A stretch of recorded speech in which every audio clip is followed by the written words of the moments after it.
Y bueno, este es un momento, yo creo, de los más bonitos que tiene uno cuando dirige o es IP de un proyecto de investigación, que es precisamente la de ofrecer los resultados, la de ofrecer las conclusiones y además ofrecerla en forma de monografía, de obra colectiva. Tenéis ahí en las pantallas la portada. De momento es lo único que os podemos enseñar porque la imprenta pues, no ha llegado a tiempo para enviarnos unos ejemplares justo ahora. Esperamos que en una semana o así ya estén listos, pero había que hacer en todo caso la presentación. Sí me gustaría, antes de empezar, agradecer a Gerardo Argüelles, que es secretario de Acción Sindical de Comisiones Obreras, y a Elena Plaza, que es responsable de la sección juvenil, por decirlo así, de Comisiones Obreras, su presencia aquí y luego la participación de ella en la clausura de estas jornadas. Pero bueno, vamos entonces a hablar de nuestro proyecto y de nuestro libro, Acción Sindical y Relaciones Colectivas en los nuevos escenarios laborales. Ya dije ayer en la inauguración que aunque el símbolo, digamos, la foto que utilizamos de referencia en el proyecto y en las jornadas alude a las nuevas tecnologías, porque probablemente es ahora mismo lo más vistoso, lo más llamativo, cuando hablamos de nuevos escenarios laborales hablamos de muchas más cosas. Hablamos de fenómenos sociales, hablamos de fenómenos organizativos. Jesús Cruz ayer hizo una magnífica exposición y me ahorra a mí, por cierto, el tener ahora que volver a expresar eso, porque hizo una descripción muy adecuada de lo que son esos escenarios laborales, que además no son nuevos. Ahí me voy a enmendar a mí mismo, porque se trata en realidad de procesos que llevan funcionando bastante tiempo. Algunos ya en los años 70, algunos en los 80 y en los 90, pero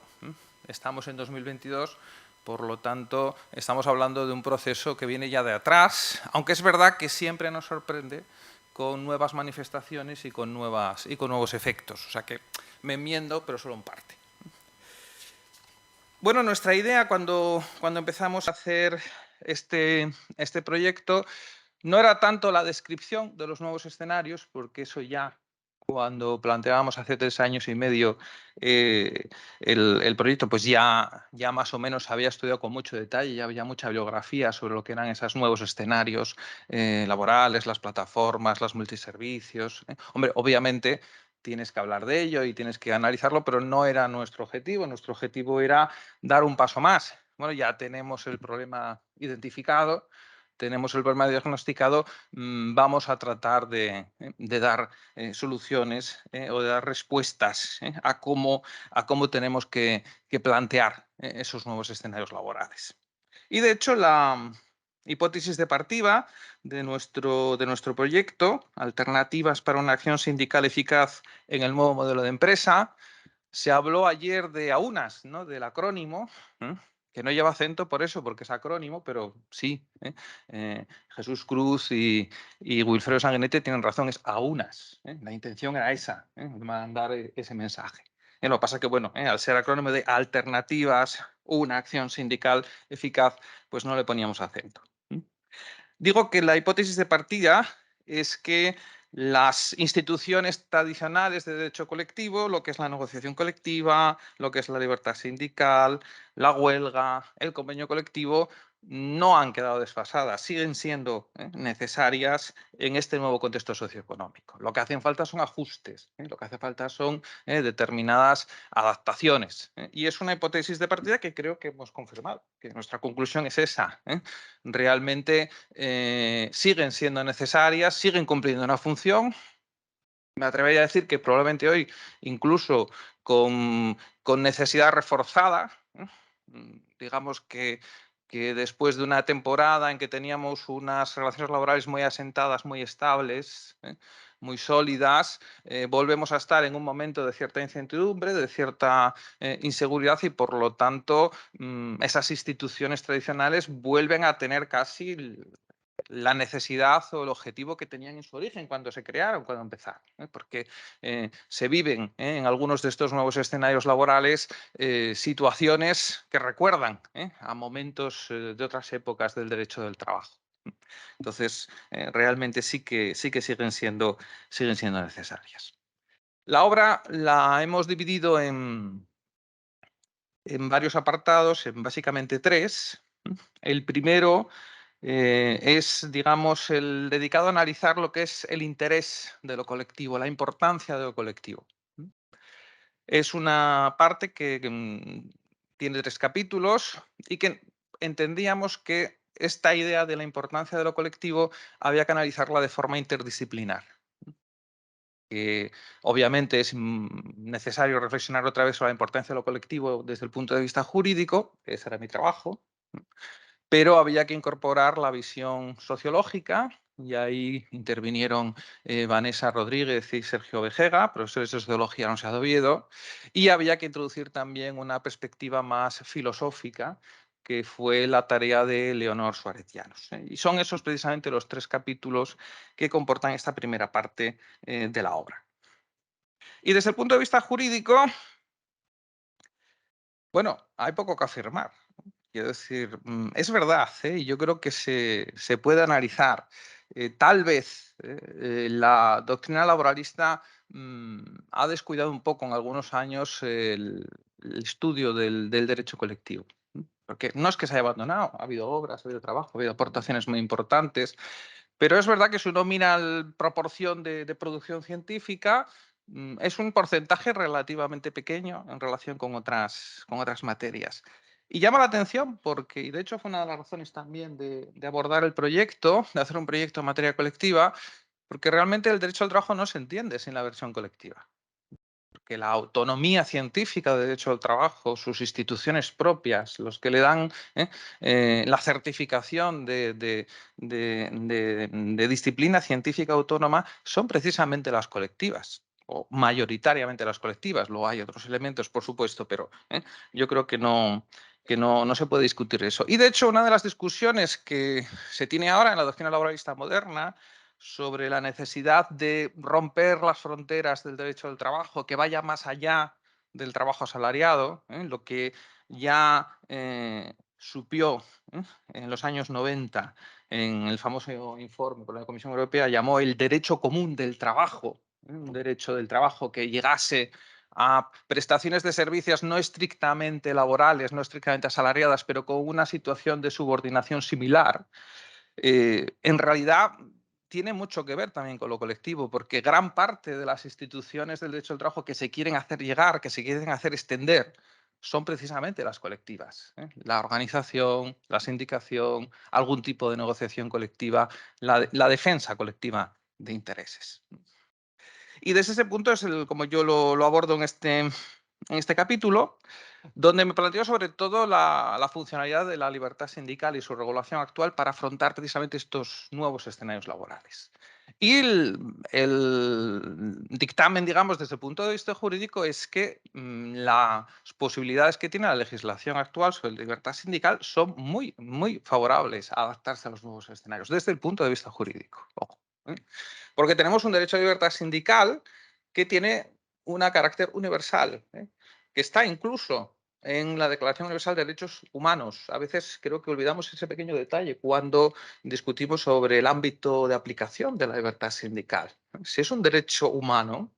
tiene que tener una configuración necesariamente mucho más extensa de lo que es la simple, la estricta relación asalariada.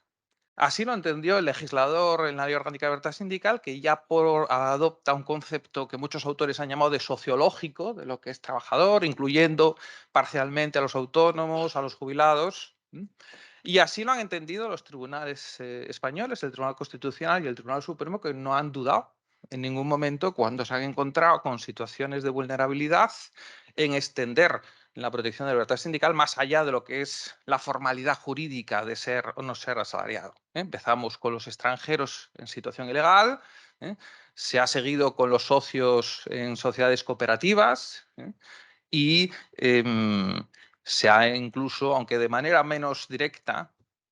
también con el tema de la prostitución, aunque ahí el Supremo ha hecho uno de esos juegos suyos en las que digo pero no digo, pero bueno, eso ya son pequeños juegos de la jurisprudencia. El problema que tiene en realidad la disciplina española de libertad sindical no está en la disciplina de la de libertad sindical, está en su conexión con la representación unitaria. Porque dependemos de la representación unitaria para medir la representatividad de los sindicatos y algunas de las acciones sindicales en la empresa necesitan de la representación unitaria. Por ejemplo, para negociar un convenio colectivo de empresa, sí pueden hacerlo las sindicales, pero tienen que tener representación en el comité de empresa. Y esa conexión contagia a la libertad sindical, a los representantes sindicales, de la rigidez que vamos a ver luego que tiene nuestro sistema de representación unitaria, que es probablemente el principal problema que tenemos. Bueno, sobre el tema de la medición de representatividad, no me quiero alargar mucho. La conclusión a la que llegamos es que no es necesario cambiar el sistema en sí mismo, porque el cambio probablemente requeriría un esfuerzo que no compensa los resultados que se obtendrían. Y que lo que procede es precisamente flexibilizar, agilizar, extender el sistema de representación unitaria. Si consigues que la representación unitaria se extienda adecuadamente a todas las organizaciones, ya el problema que teníamos de medición de representatividad se va. Y ese es el tema. Otras opciones que se han abordado, como introducir un sistema mixto donde se incluya la afiliación, pues a mí me parece que generan más problemas que los solucionan. Y de hecho, en España ya hemos tenido un sistema así. Yo al menos lo ignoraba, pero sí que se ensayó en el País Vasco. Es curioso porque en el País Vasco hay muchos convenios que también tratan de ensayar sistemas de reconocer derechos en función de la afiliación. Claro, no es en materia laboral, fue con los funcionarios de la Policía Vasca, donde la autonomía tiene competencia,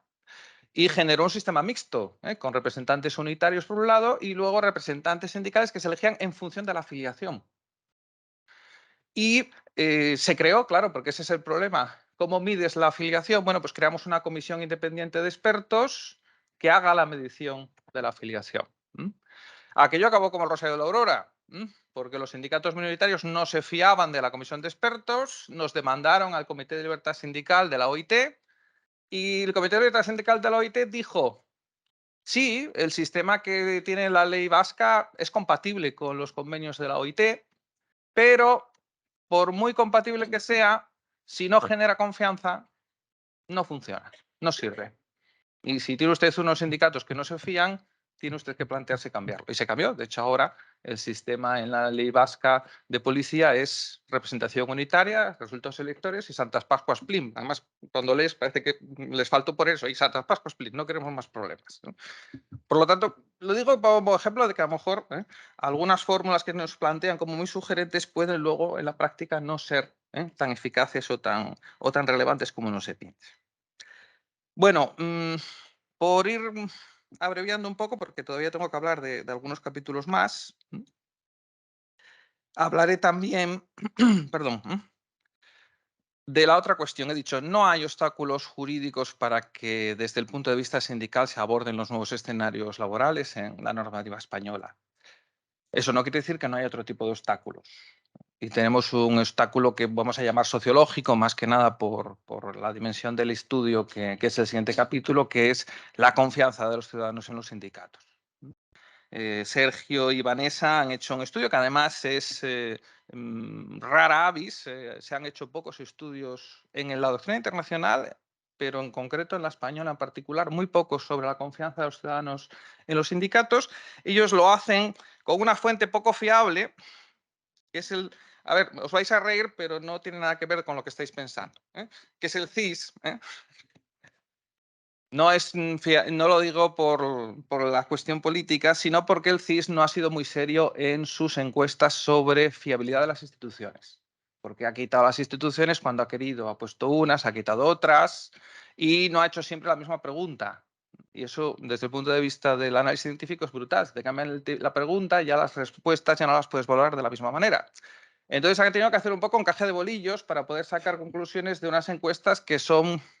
parciales, porque en un momento dado dejan de hacerlas, dejan de preguntar por los sindicatos y además cambian el tipo de pregunta con frecuencia.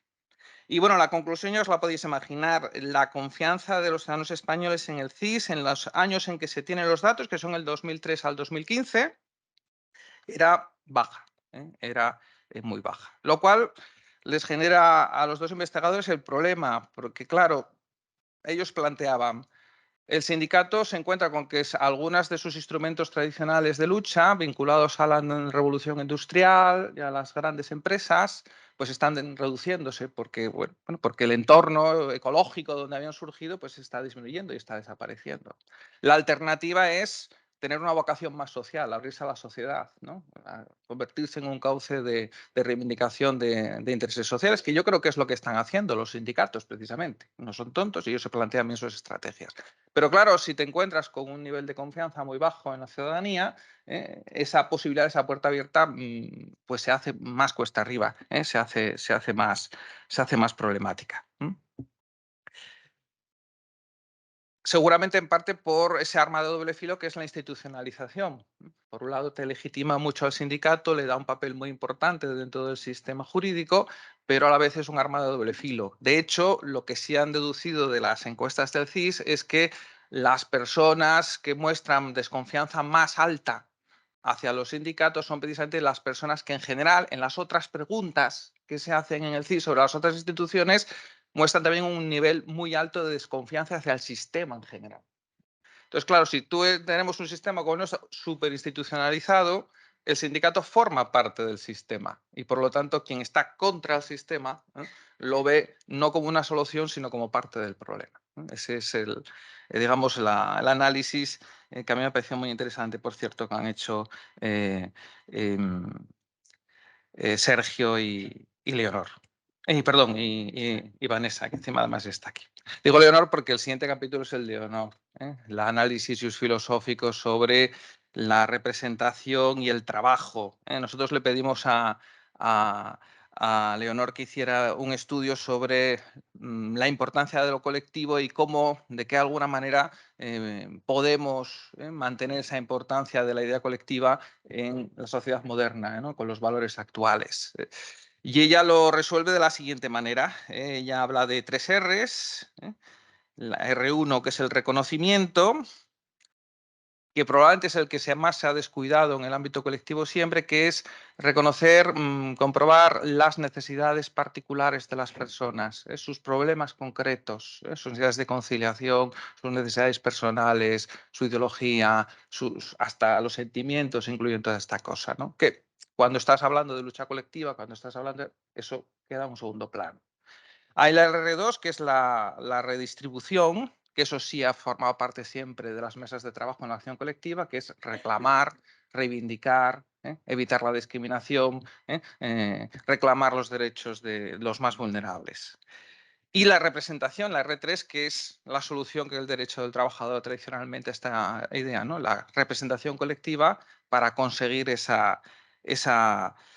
redistribución. Lo que dice Leonor es que para que esa representación sea operativa hoy en día tiene que cuidarse esa primera fase, esa idea de no homogeneizar a los trabajadores, no actuar como si todas las personas sean iguales, sino que conseguir compatibilizar la acción colectiva, que sigue siendo necesaria, que es importante para conseguir resultados, pero consiguiendo que las personas, que cada vez son más individualistas, se sientan reconocidas en esa acción sindical y no homogeneizadas o el trabajador, los trabajadores, ¿no? Esa es un poco la idea que además a mí me llama la atención porque yo creo que gran parte de la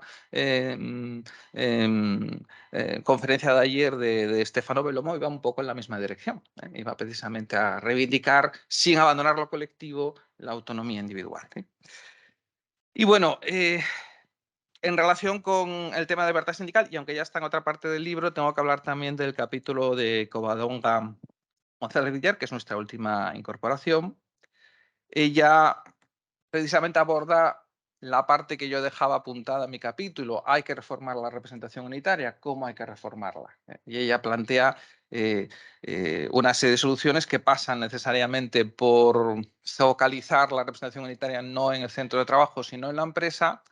No significa abandonar el centro de trabajo, sino dar autonomía a las partes para cuando les parezca que por las condiciones del sector o de la empresa es mejor volver al centro de trabajo, se puedan articular representación en el centro de trabajo, pero hacer que la representación tipo por decirlo de alguna manera, que sea la de empresa y que se permitan también otro tipo de representaciones que se han ensayado en la práctica, pero que los tribunales muchas veces han tumbado, aunque tenemos a Elena Isas después, que va a reflexionar sobre cómo ella sí cree que la negociación colectiva tiene más posibilidades de las que creemos o de las que se han señalado en algunas sentencias para articular precisamente la unidad electoral. Pero en todo caso lo que se propone aquí como lo referenda es sí, empresa como unidad tipo electoral, con la posibilidad de que luego, por acuerdos o por la propia negociación colectiva, se pueda jugar con el centro cuando sea necesario o incluso con unidades electorales provinciales, autonómicas, también cuando el sector, el tipo de actividad, el tipo de producción sea necesario. Y ella aboga también por la eliminación de la necesidad del acuerdo mayoritario de la plantilla en las empresas entre 6 y 10 trabajadores, que considera que ya no se ajusta al tejido empresarial actual, donde las pequeñas empresas no son en absoluto la minoría, sino casi empiezan a ser la norma, aunque en nuestro país realmente la pequeña y mediana empresa ha sido un porcentaje muy importante siempre de nuestro tejido empresarial. Y termino ya porque no quiero extenderme más. El resto del capítulo, de los libros, de los capítulos del libro los habrá Ana Rosa. Continúo yo entonces precisamente con mi capítulo, que es, vaya, hoy es un día accidentado con carácter general. El capítulo cuarto de la obra en el que me refiero a derechos, tanto facilidades como competencias que han sido creadas pues por la última normativa para los representantes de personal, para facilitar la acción de representación en dos concretos escenarios o contextos. La incorporación de la inteligencia artificial para la gestión de los recursos humanos en la empresa y la expansión del trabajo a distancia, sobre todo, aunque no exclusivamente, en formas de teletrabajo. Lo cierto es que esta gestión de los recursos humanos mediante mecanismos de inteligencia artificial, que es, por cierto, algo de lo que nos hablará luego una experta en la materia, Pilar Rivas. Así que, Pilar, te voy a dejar cosas por ahí apuntadas, pero que seguro tú luego vas a desarrollar en mayor profundidad.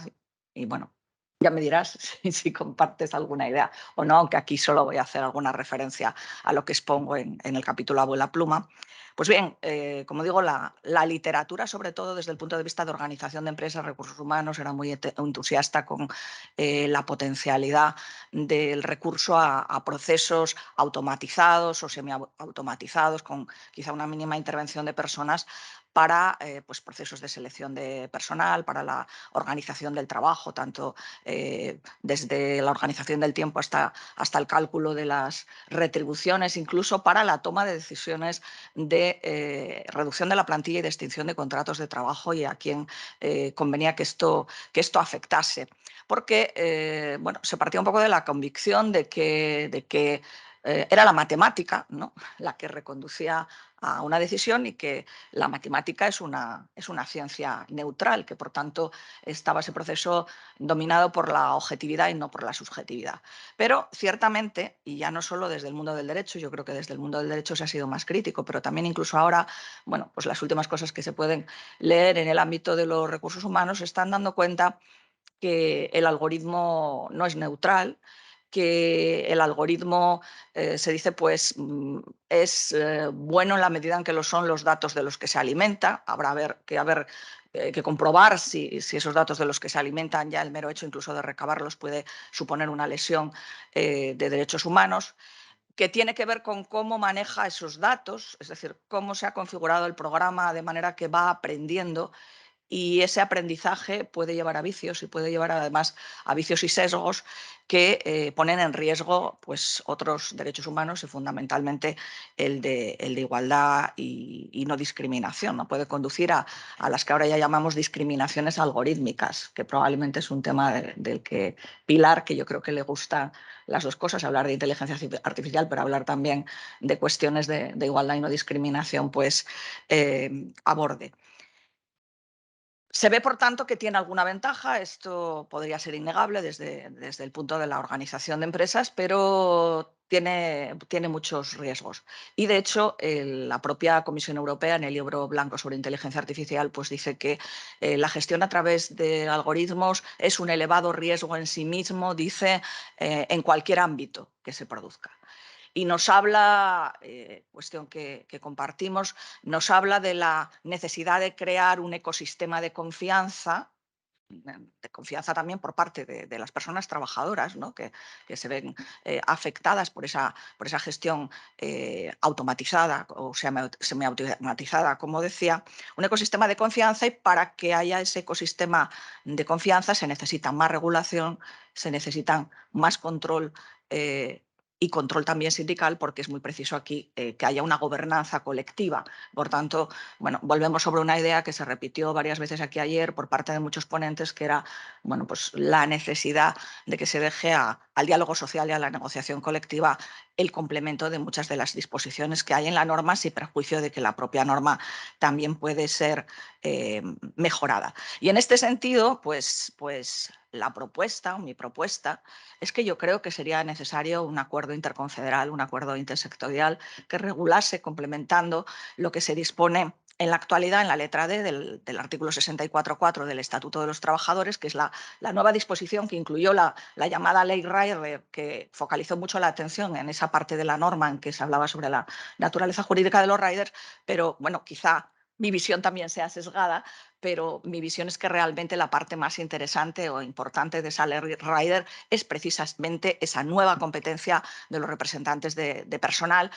que al principio pasó un poco desapercibida. Los comentaristas focalizaban la atención en algo que no era tan necesario, que era decir que cuando la relación del rider se da en determinadas circunstancias en que hay indicios de las notas de trabajo asalariado, pues que era laboral. Bueno, pues claro, ya ese resultado lo teníamos con el artículo 1.1 del Estatuto de los Trabajadores. Por tanto, lo realmente novedoso de la ley es las competencias de la representación de personal en materia de algoritmos. Esa competencia en la que habla que tienen que ser informados. La pregunta ¿es esto suficiente que sean informados? A mi juicio no. A mi juicio tiene que ser una competencia de mayor impacto, de mayor intensidad, y lo conecto con una idea de un apartado que ya estaba recogido en el artículo 64 del Estatuto de los Trabajadores con anterioridad, el apartado 5, que habla de el derecho que tienen los representantes de audiencia o consulta cuando hay cambios en la organización del trabajo. Y la introducción de gestión de recursos humanos mediante procesos automatizados o semiautomatizados, cuando no los había, desde luego es un cambio relevante en la organización del trabajo. Por tanto, creo que ahí la toma de esa decisión no debería ser absolutamente a discreción de la empresa, sino que debería haber por lo menos ese trámite de consulta o audiencia con la representación de personal. La convicción, por tanto, mía, pero que no es en absoluto original, porque es, yo creo, la compartida por la mayor parte de la doctrina laboralista, es que los juicios algorítmicos o esas decisiones algorítmicas no deben dejarse solo a expensas, digamos, de la matemática, de los informáticos, de los programadores, sino que deben corregirse conforme a criterios jurídicos y éticos para que no se produzcan, como dije antes, lesiones de derechos fundamentales de las personas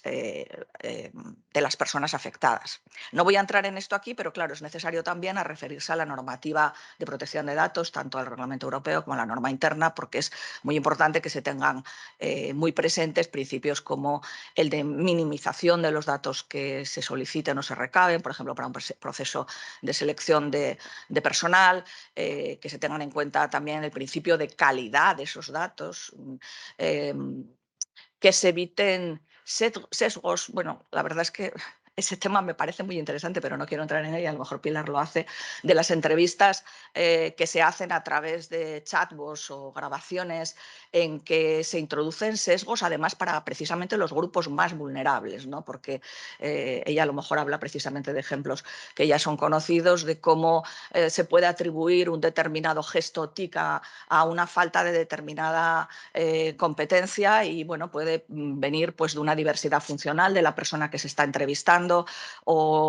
o determinados gestos que tienen que ver con la cultura de procedencia, porque incluso los gestos de cabecear un sí o no pues pueden ser diferentes entre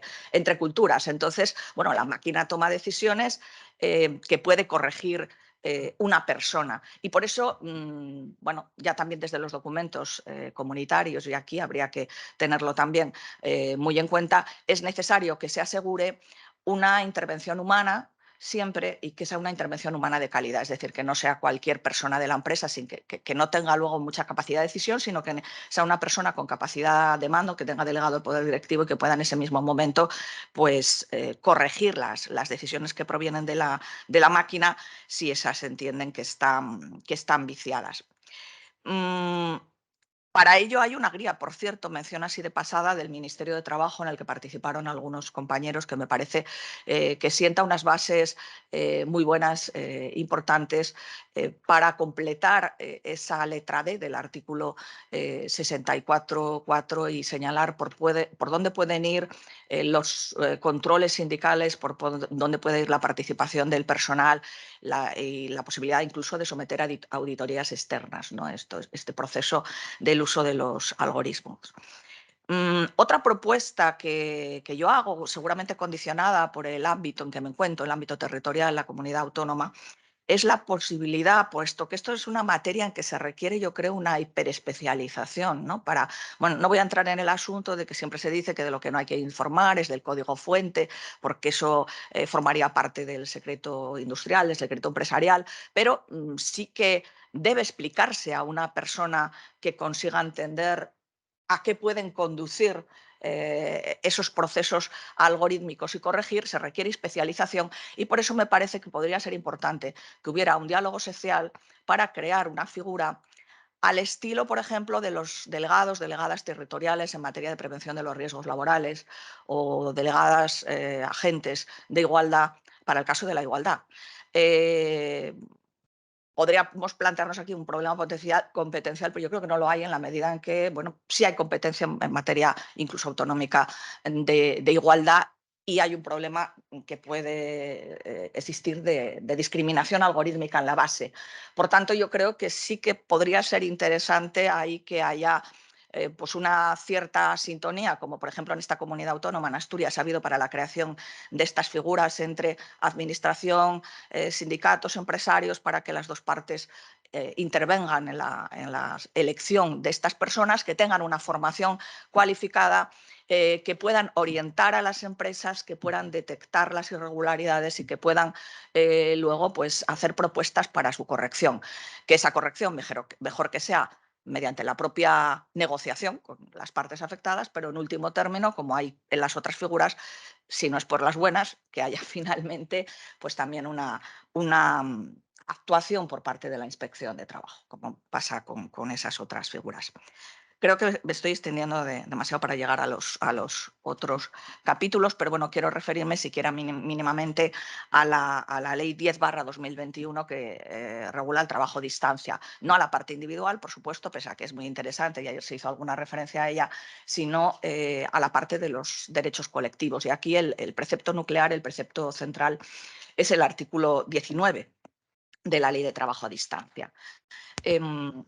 Lo leo un poco para luego ya aprovechar a hacer comentarios muy puntuales. El artículo 19 dice que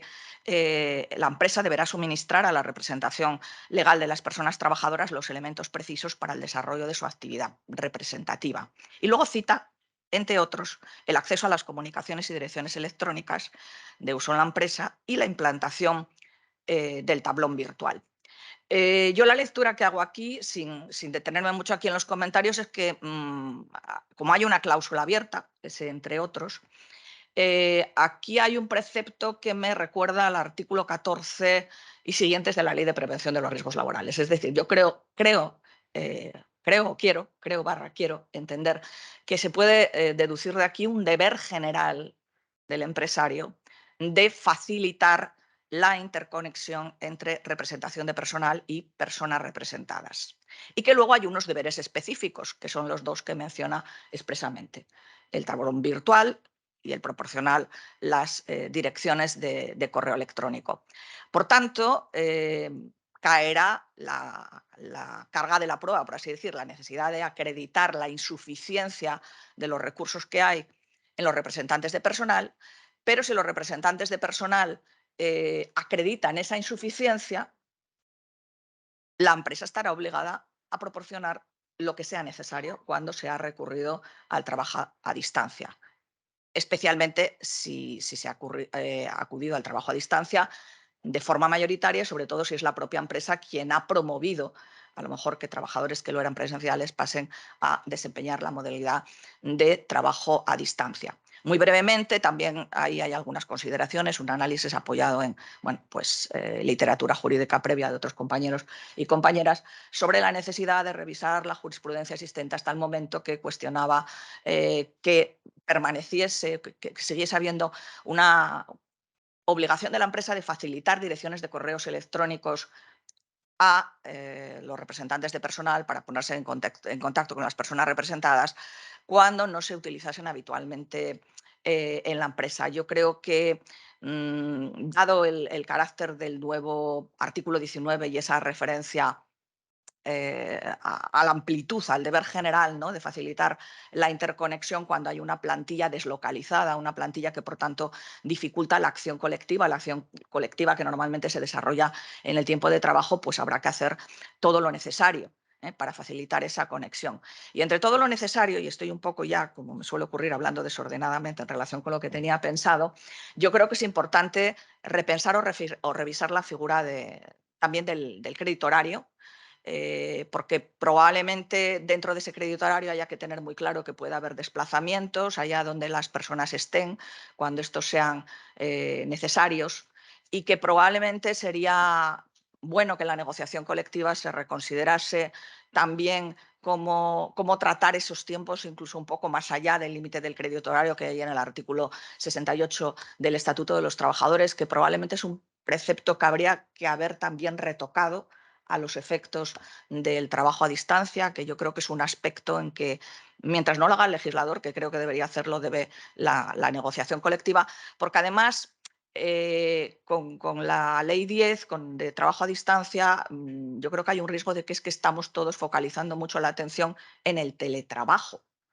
en que las TICs facilitan la conexión entre empresa, representantes de personal, representados estos entre sí. Claro, cuando hay TICs, pues la conexión con los trabajadores y trabajadoras a distancia es más fácil, pero yo estoy pensando también en el trabajo a distancia pues más tradicional, estoy pensando en las personas que les apetece irse al medio rural, que no hay buenas conexiones, que a lo mejor los tiene incluso el resto de la plantilla de la empresa, pero allí, por mucho que haya una intranet o por mucho que haya una posibilidad de correo electrónico, pues a lo mejor hay mayores dificultades, con lo cual los representantes de personal necesitan desplazarse. En alguna medida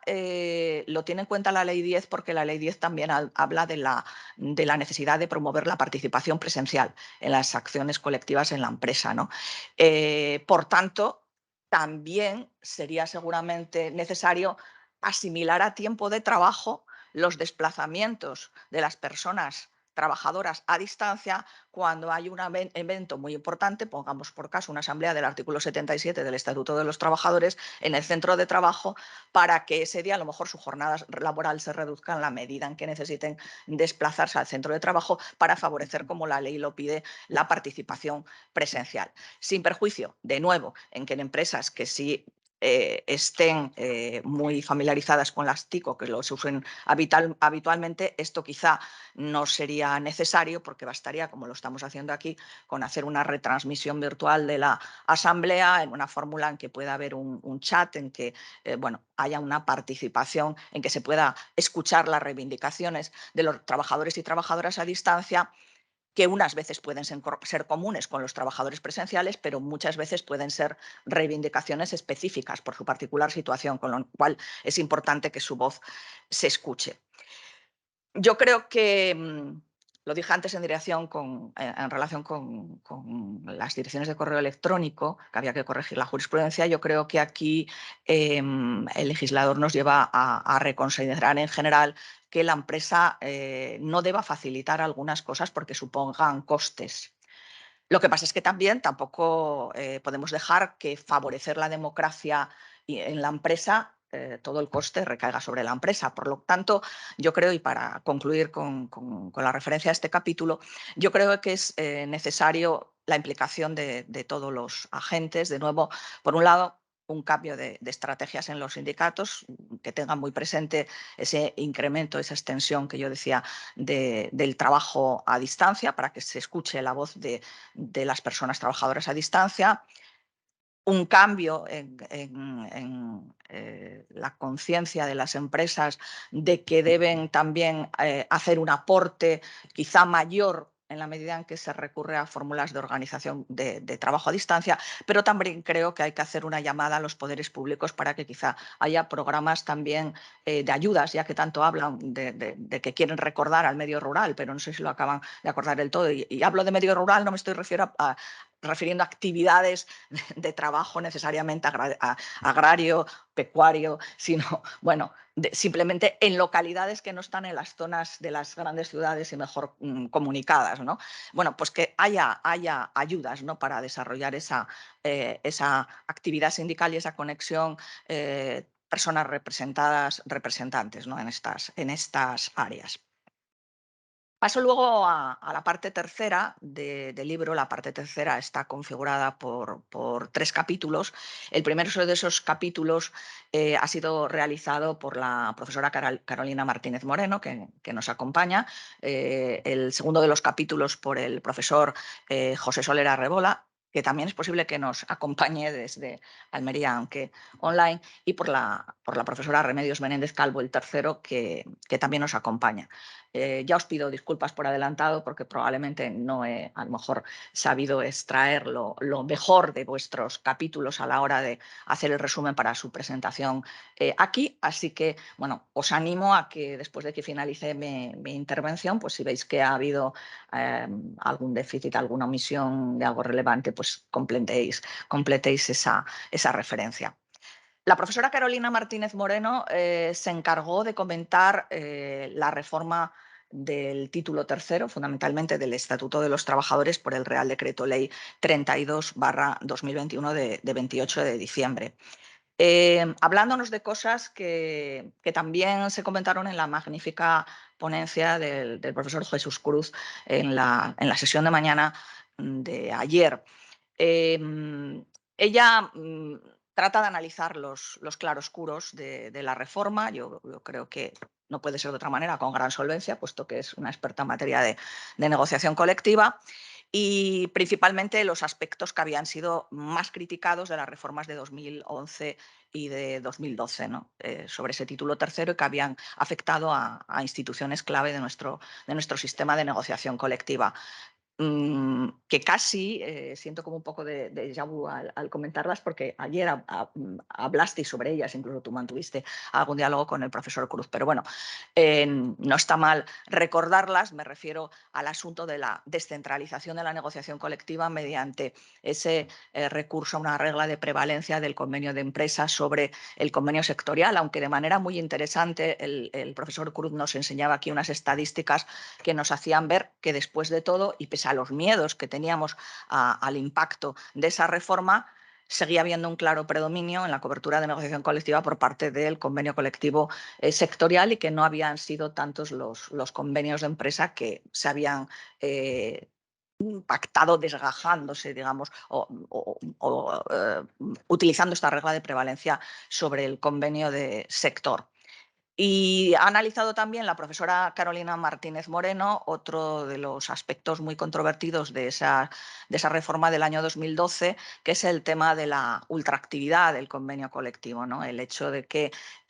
bueno, cuando era denunciado, pues como seguramente sabéis muchos de los que estáis aquí, y bueno, los que sean estudiantes, pues les vendrá bien para ir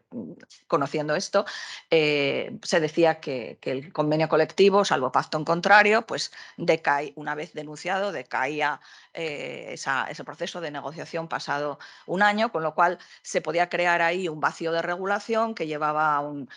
una situación muy perjudicial para las personas trabajadoras, lo que se vio fundamentalmente en materia retributiva. Bueno, lo que nos comenta Carolina es que esa situación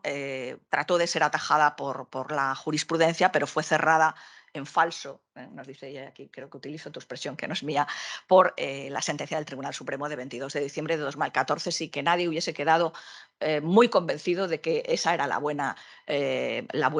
solución, ¿no? La contractualización de hacer que lo que estaba en el convenio anterior que había decaído había pasado a formar parte de las cláusulas del contrato de las personas trabajadoras a las que se había aplicado aquel convenio. Bueno, en definitiva, este sí es un problema que de alguna manera ha obtenido una mejor solución con la reforma. Ella lo analiza en su capítulo. Y también nos habla de cómo se ha producido finalmente con este nuevo Real Decreto Ley un reforzamiento del convenio colectivo sectorial, sobre todo y con las últimas reformas, no solo de ese Decreto Ley, en materia de contratos temporales, en materia de estabilidad en el empleo y con la nueva regulación, aunque aquí también se hablaron de algunos problemas de esa nueva regulación del contrato fijo discontinuo. Ella dice que un asunto que le preocupa, y está claro que no solo a ella, y además aparece mencionado en varios de los capítulos de la obra, es el de las comisiones AZOC, es decir, el recurso a personas que no tienen formalmente la condición de representantes de los trabajadores y que son designadas al efecto, para el caso concreto, para acordar medidas de ajuste con el empresario. Medidas de tanto impacto y de tanta importancia en la situación de las personas trabajadoras como son pues, los propios ERTES, de los que tanto hemos escuchado hablar en los últimos tiempos, tristemente, porque se está recurriendo mucho a ellos y especialmente en esta comunidad autónoma, desde los expedientes de regulación temporal de empleo hasta el caso de las modificaciones sustanciales de contrato de trabajo, incluso el propio despido colectivo como medida ya más dramática, ¿no? No es un aspecto a su juicio, a nuestro juicio, porque desde luego yo creo que todos compartimos esa idea, bien resuelto, debería repensarse y se sigue manteniendo esas comisiones ad hoc. Y esto me permito quizá añadirlo yo, no sé si tú ahora no recuerdas, es mención a ello, creo que se le deberían hacer extensivas, mientras dura al menos esta condición, esta situación, las garantías de los representantes de los trabajadores y prerrogativas que para ellos no han sido reguladas y que por tanto están en una situación para la negociación que se pueda producir de debilidad frente. Ahí no ha sido el ordenamiento laboral tan compensador como cabe esperar de él. También se refiere Carolina Martínez Moreno y os aconsejo muchísimo que lo leáis porque es una parte de la que yo creo que ella es apasionada y por tanto tiene además otros estudios en esa materia, que es el análisis del nuevo apartado 6 del artículo 42 del Estatuto de los Trabajadores en relación con las contratas. Que ha sido una reforma que yo creo que ha dejado a todo el mundo insatisfecho, sobre la que se tenían grandes expectativas, pero que desde luego no ha sido suficiente. Ella propone que, como punto que habría que mejorar o redefinir, que haya una verdadera renovación y apertura en los criterios para delimitar los ámbitos funcionales de los convenios colectivos sectoriales y, a su juicio, esto haría solventar más eficazmente el problema del convenio aplicable a las empresas auxiliares y de servicios, multiservicios, vaya, que son las que siempre aparecen en la mente de todos cuando pensamos en situaciones que ha habido precisamente de mucha degradación de derechos por parte de las personas trabajadoras por las empresas aplicar el convenio colectivo que tenía salarios más bajos o que tenía condiciones de trabajo peores, sustrayendo a ese personal de las empresas de servicios del ámbito del convenio relacionado con el tipo de tarea que desempeñaba. Ha habido una cierta fórmula de arreglo en el nuevo apartado 6 del artículo 42, pero no termina de arreglar el problema. Y esto es lo que ella analiza, porque digamos que hay vías de fuga, ¿no? En la regulación hay vías de fuga para seguir haciendo un poco lo que se hacía antes. Pone de manifiesto y le preocupa, como no puede ser de otra manera, el vacío de negociación colectiva que se aprecia en los nuevos escenarios laborales en los que se hace referencia a lo largo del proyecto, que muchas veces tiene que ver directamente con la ausencia de representación de personal, incluso con poca sensación probablemente de lo colectivo, depende de los entornos, con lo cual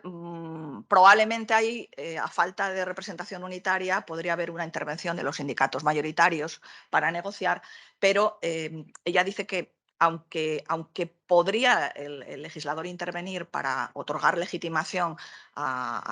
para negociar convenios en empresas a los que la tienen realmente para el convenio intersectorial ahora, no para el convenio de empresa, por el problema que comentaba Luis, de que no hay órgano de representación de personal en que se pueda decir que están emprantados. También nos dice que esa solución puede tener también sus riesgos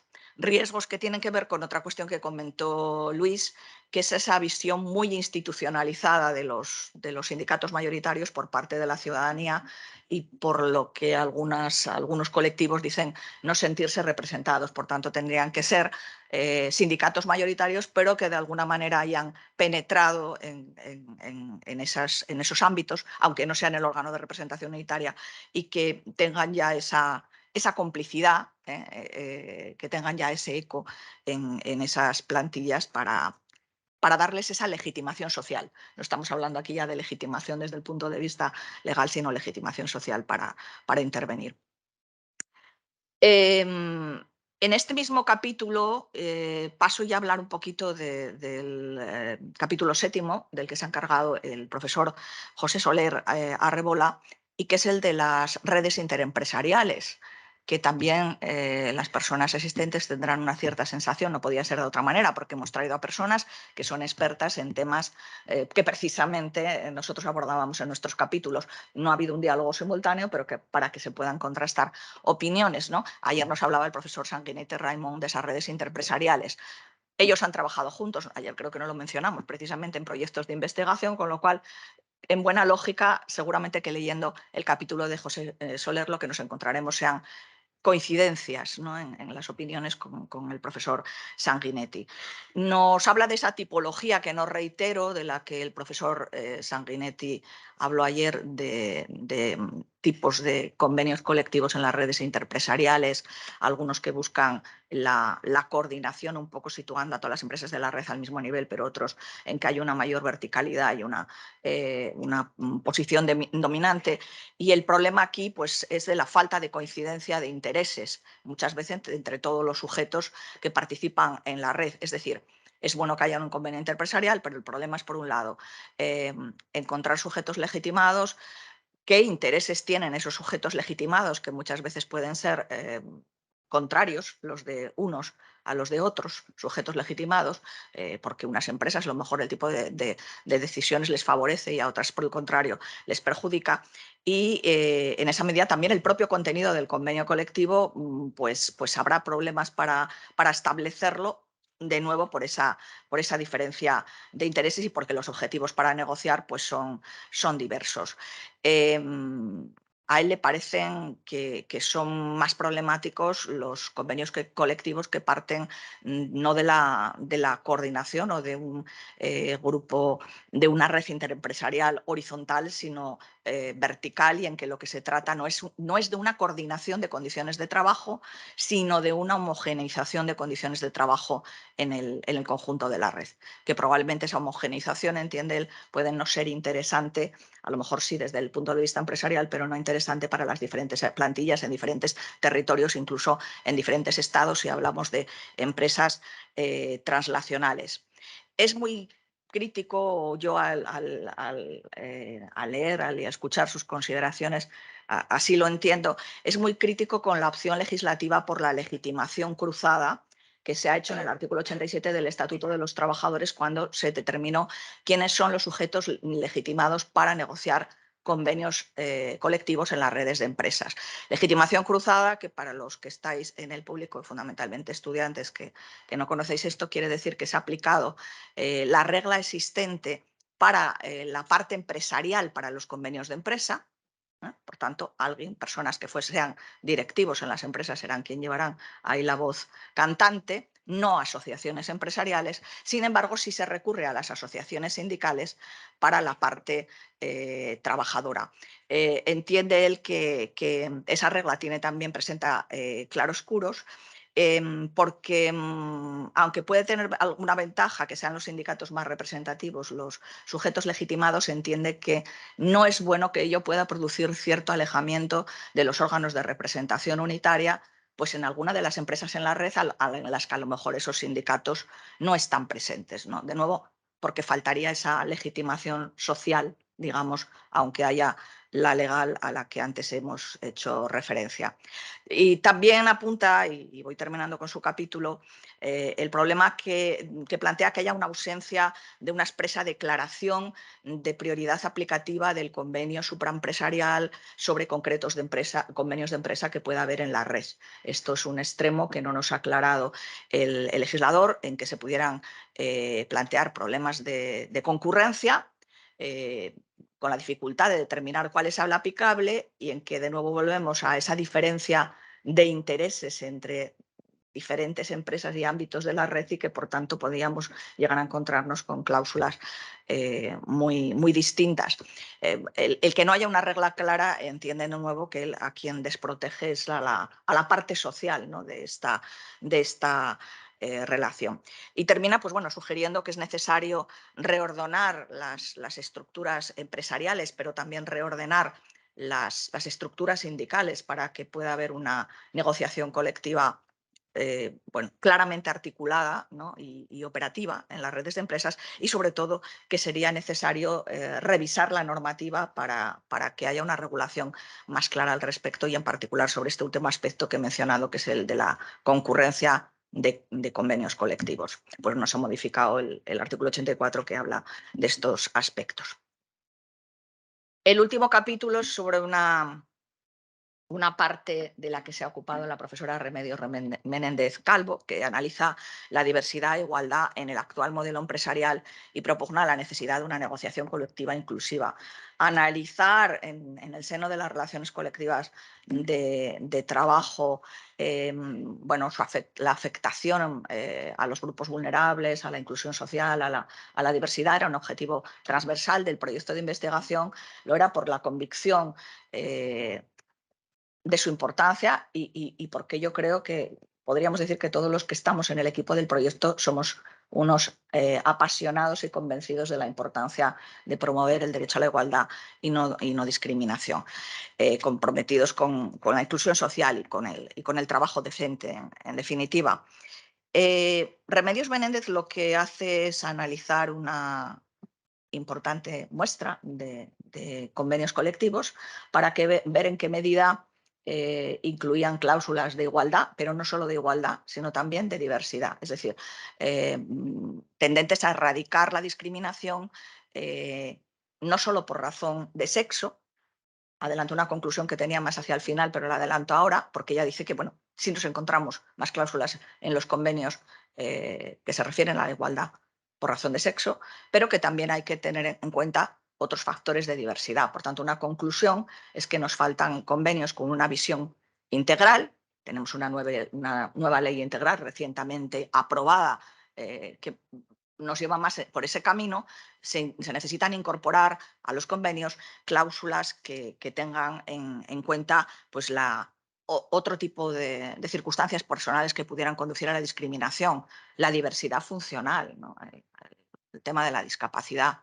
la etnia, que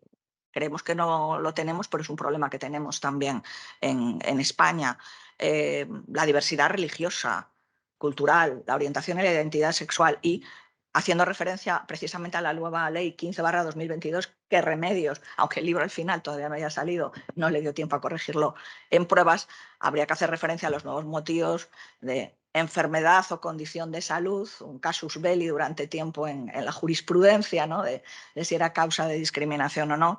el estado serológico o la predisposición genética a sufrir patologías y trastornos. Bueno, pues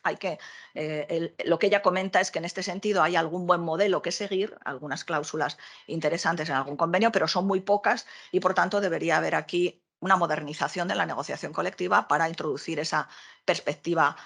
integral en combatir la igualdad y la no discriminación en las empresas para que sean organizaciones realmente inclusivas como todos las queremos. Invita a repensar qué es la diversidad en la organización empresarial y sobre todo cómo puede gestionarse desde la negociación colectiva. Le preocupa, estoy poniendo palabras en tu boca y como estás aquí me corriges, le preocupa que, aunque hay movimientos bien intencionados por parte de todos y se encuentran documentos interesantes, desde luego, de los sindicatos en materia de cómo introducir cláusulas de igualdad y no discriminación en los convenios colectivos, se encuentran también documentos de las asociaciones empresariales que aluden como reto a tener organizaciones inclusivas como parte de su política de responsabilidad social corporativa. Sin embargo, lo que se encuentra en los convenios colectivos es que estas manifestaciones en favor de la igualdad en la responsabilidad social corporativa no se traducen luego en las cláusulas de los convenios colectivos que se negocian. Y esto es, bueno, lo sabemos bien todos los que hemos mirado cláusulas de convenios colectivos en la materia. Lo que se encuentra en esta muestra que ha analizado es fundamentalmente cláusulas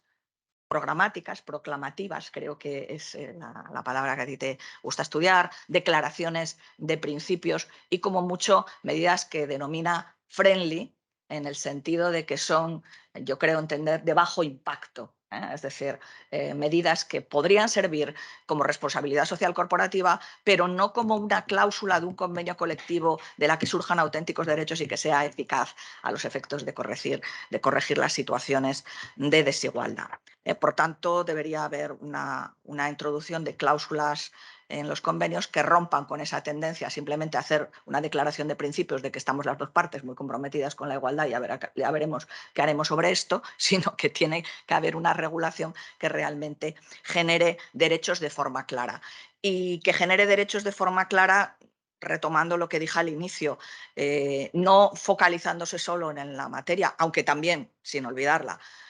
no cabe dar pasos hacia atrás, de igualdad por razón de sexo, sino que empiece a haber cláusulas que tengan en cuenta todas las otras variables de diversidad que podrían provocar discriminaciones en las personas. En fin, y con ello voy terminando, considera que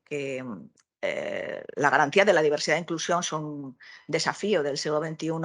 para la sociedad en general, pero desde luego también para la negociación colectiva en particular, y que es muy importante el papel que la negociación colectiva tiene que desarrollar al respecto. Y digo tiene que porque un poco la conclusión a nivel cuantitativo es que todavía no se puede hablar de que haya un logro de la negociación colectiva en esta materia. Su aportación consideramos que es todavía insuficiente, aunque dice que sí que se puede ser optimista con que por lo menos hay algunos ámbitos en que sí hay unos convenios colectivos que constituyen buenos modelos que seguir y que por tanto que ya no solo además tampoco se centran en la igualdad, creo que uno de sus modelos, no sé si era el de banca, no me acuerdo muy bien, lo tendrás tú más en la cabeza, ¿no? Que esos buenos modelos pues, bueno, sean en que también se tienen en cuenta otros factores de diversidad y para la evitación de discriminaciones sean examinados y trasladados a ámbitos distintos.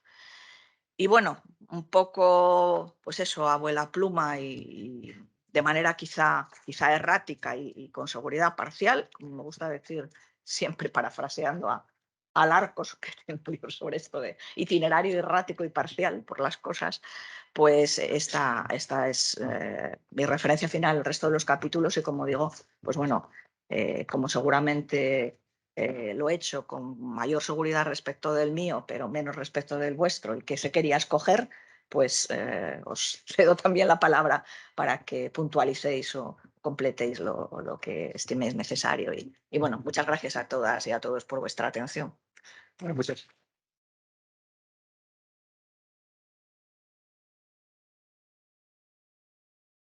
Bueno, tres aclaraciones importantes. Una, este es el resultado principal del proyecto, pero obviamente hay más. Y esas publicaciones las podéis consultar, algunas son Open Access, otras no, pero por lo menos la referencia a nuestra página web, www.unioviedo.es/aunas. Ahí están todas las publicaciones y las conclusiones del proyecto Aunas.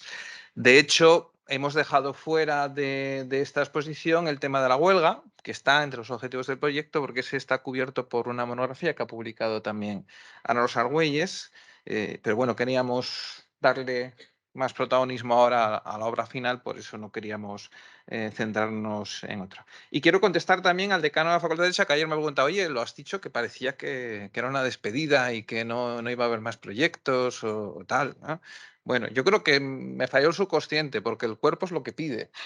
No vuelvo a pedir un proyecto en la vida, pero bueno, es lo que somos los académicos, ¿no? Pues despotricas y luego lo vuelves a pedir. Y nuestro objetivo, por supuesto, es volver a pedir otro y contar en la medida posible con las mismas personas si están disponibles e incorporar a las que se puedan. Os llamaremos. Casi suena amenaza. Y compren el libro en las librerías más importantes. Bueno, matizando un poco lo que comenta Luis, no vayan a pensar que los investigadores o los profesores nos gusta investigar, lo de no vuelvo a pedir un proyecto en la vida no es por razón de la materia que te gusta, sino por la burocracia que supone la gestión de proyectos muchas veces y que dedicas muchas horas al papeleo y no realmente a investigar, y eso es lo que realmente te satura, ¿no? Pero, o sea que, bueno. Investigando seguiremos, no sé si con proyectos y burocracia o no, pero... Bueno, con burocracia fijo. Sí. Bueno, ¿alguno de los autores quiere añadir alguna cosa más o de las autoras? Bueno, pues yo creo que si os parece, porque vamos con un poco de retraso ya.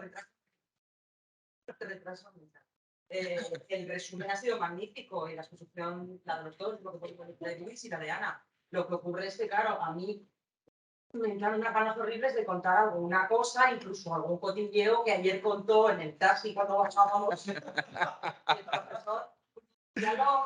y el profesor Landínez y seguro que Marian,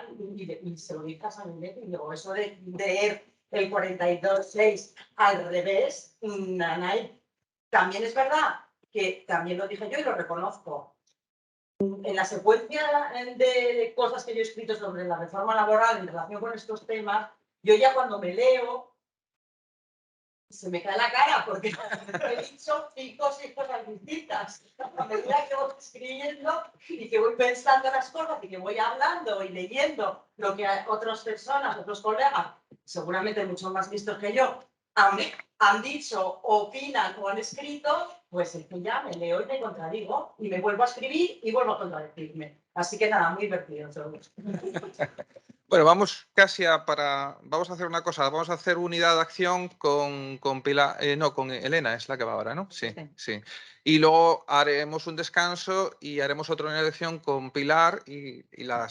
clausura, para que esto vaya un poco ágil, porque si no, ya veo yo que vamos mal. Entonces,